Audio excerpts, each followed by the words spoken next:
contrast to the Matthean narrative of the birth and infancy of Jesus, the Lucan account is longer and more detailed and mentions the Annunciation to Mary, the visitation of Mary with Elizabeth and Zachariah,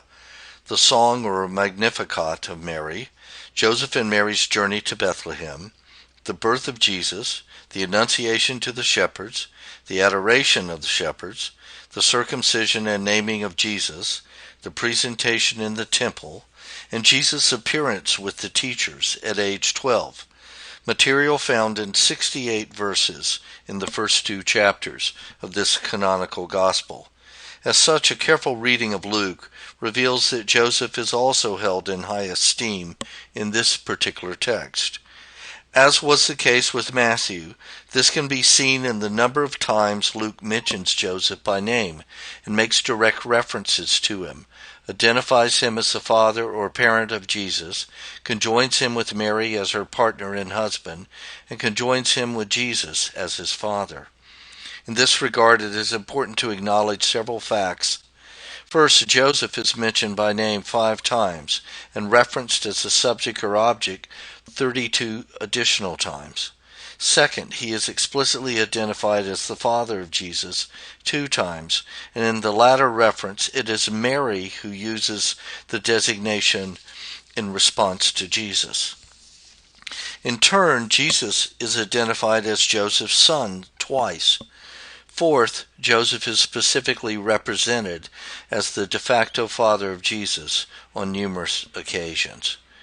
Thus, from the earliest references in chapter 1, in which Joseph is identified as the betrothed of Mary and as a member of the house of David, the portrait reveals a Joseph formally identified before Mary is formally introduced. The introduction of Joseph's lineage and the emphasis on connections between Joseph and the Messiah of the house of David reveal the priority Joseph has over those associated with the priestly orders of Abijah and Aaron, including even Mary. The portrait not only underscores Joseph's heritage and its significance for Jesus' identity and role, but it also emphasizes Joseph's righteousness, obedience, and parental affection and concern. A 6th century Syrian-Palestinian artist captures Joseph's obedience and concern in the ivory pyx featured in the present image that relates the story of Joseph and Mary's journey to Bethlehem. The same can be said with respect to this illumination, which, as several of the others we have seen, is taken from the 14th century Italian Franciscan text of the Meditations of the Life of Christ.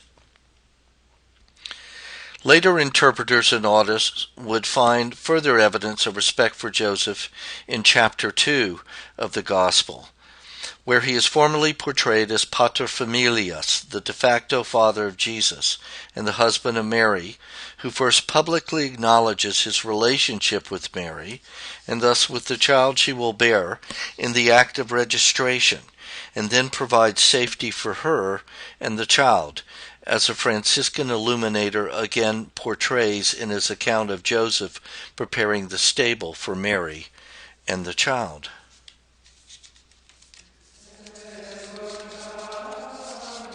Subsequently, both readers and later interpreters would see the esteem shown to Joseph and his importance in the roles he plays as witness and protector when shepherds come to see the Savior. Such esteem for Joseph is certainly manifest in the late 15th century painting by the French artist the Master of Moulin of the Nativity with the shepherds. Further substantiation of Joseph's role as a protector and caretaker of Mary and Jesus can also be seen in the 13th century stone relief previously noted from the rood screen of the cathedral crypt of the cathedral in Chartres. Still additional evidence of the high regard given Joseph can be found when Joseph accompanies Mary to the child's circumcision, and also presents him in the temple, as recounted in chapter 2 of the Gospel of Luke. This is certainly evident in the 11th century manuscript illumination of the presentation of the Christ child to Simeon by an anonymous German artist, in which Joseph, rather than Mary, is presented as the one who represents and carries the child and presents him to Simeon. For again, these acts reveal that Joseph is Jesus' parent and father.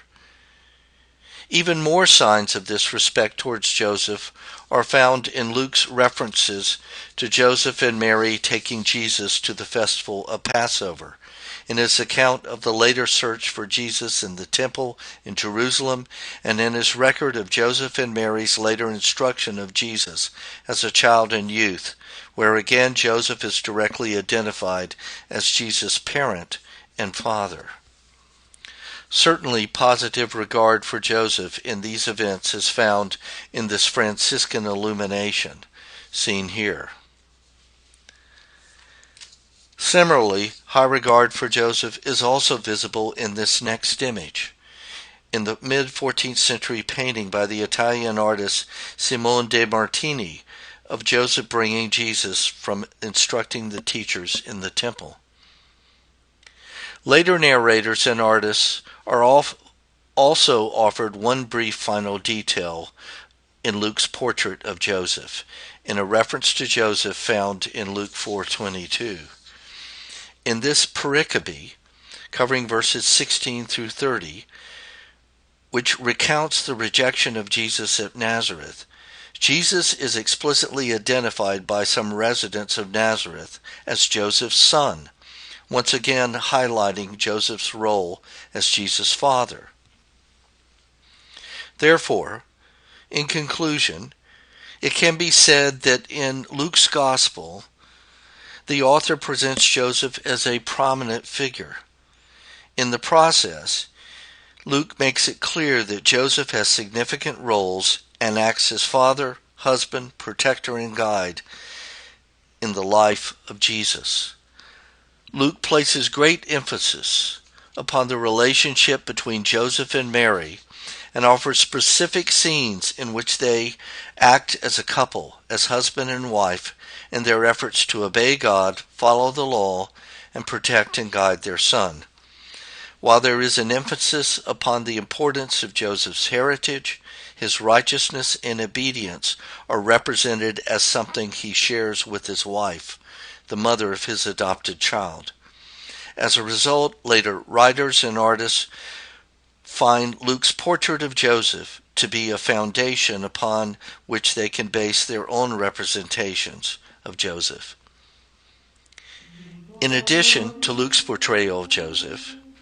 John's representation, although brief, also confirms Joseph's role as the father of Jesus by offering two explicit references to Joseph, in which Jesus is identified as the son of Joseph, and Joseph is identified as the father of Jesus. In fact, John tells us that the members of the synagogue where Jesus speaks not only identify him as the son of Joseph, but also describe him as one whose father and mother we know, thus further verifying both Joseph's position as Jesus' father and Joseph's marriage and relationship to Jesus' mother. By speaking of Joseph in the present tense, they suggest that his role in the life of Jesus may be ongoing and likely has been of a substantial length. This is certainly accepted by the 14th century Franciscan illuminator, who includes in his text images of an adult Jesus with Joseph and Mary, as one can see in this first image where Jesus, visiting with his disciples, greets his mother and father, and in this second image with his mother and father alone. Thus, we can see that the Gospel of John also contributes to our understanding of the way the early Christians perceived Joseph, the carpenter. Consequently, Having reviewed the portrayals of Joseph in Matthew, Luke, and John in great detail in these second and third lectures, we can conclude that these early Christian narratives provide much more about the life, character, and roles of Joseph in relationship to Mary and Jesus than most people imagine.